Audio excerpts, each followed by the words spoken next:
বাচ্চাগুলো নিয়ে কলেজে ক্লাস করা কতটুকু কষ্ট একমাত্র তারাই বুঝবে যারা আমার মতন বাচ্চা নিয়ে কলেজে যায়।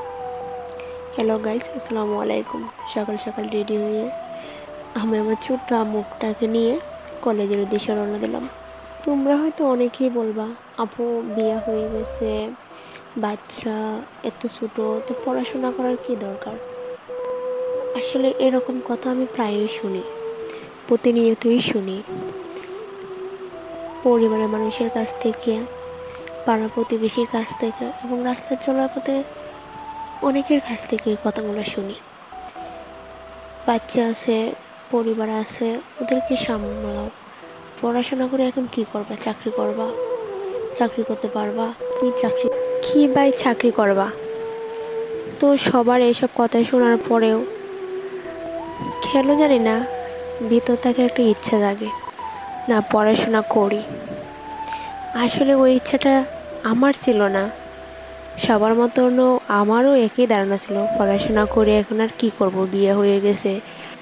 আমার ওই ধারণাটাই আমার হাজব্যান্ডে ভাঙিয়ে দিয়ে বলল, সবাই যদি তোমার মতন ভাবে, ওরকম ভাবে অনেক মেয়েরাই পড়াশোনার দিকে ঝরে পড়ে, আর তুমিও যদি ঠিক এই সময়টায় ঝরে পড়ো আর পড়াশোনা করতে পারবে না।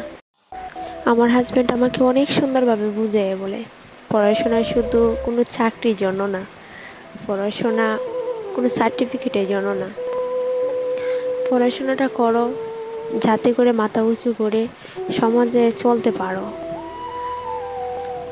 আর 10 জন মানুষের সামনে যাতে তোমাকে কেউ অপমান করতে না পারে। ওর এসব কথা শুনে কলেজে অ্যাডমিশন নিলাম। তখন আমার মেয়ের বয়স 7 মাস।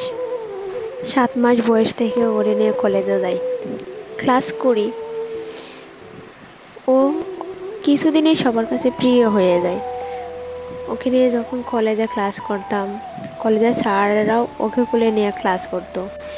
আমার সাথে আমার বন্ধু বান্ধব যারা আছে সবাই আমার মেয়েটাকে অনেক আদর করে, অনেক ভালোবাসে, অনেক স্নেহ করে। ও সবার সাথে কত দুষ্টামি করে, কলেজে গেলে কত পরিচয় করে, সবার সাথে কত বায়না করে।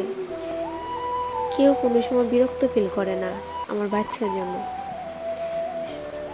সবাই খুব হাসি খুশিতে ওর সাথে কথা বলে, আমার আসলে খুব ভালো লাগে। এই দেখো ক্লাসরুমে সবাই বসে ক্লাসের পাখি দেয়া আড্ডা চলতেছে। আজকের ভিডিওটা এই পর্যন্ত। Tata, bye bye.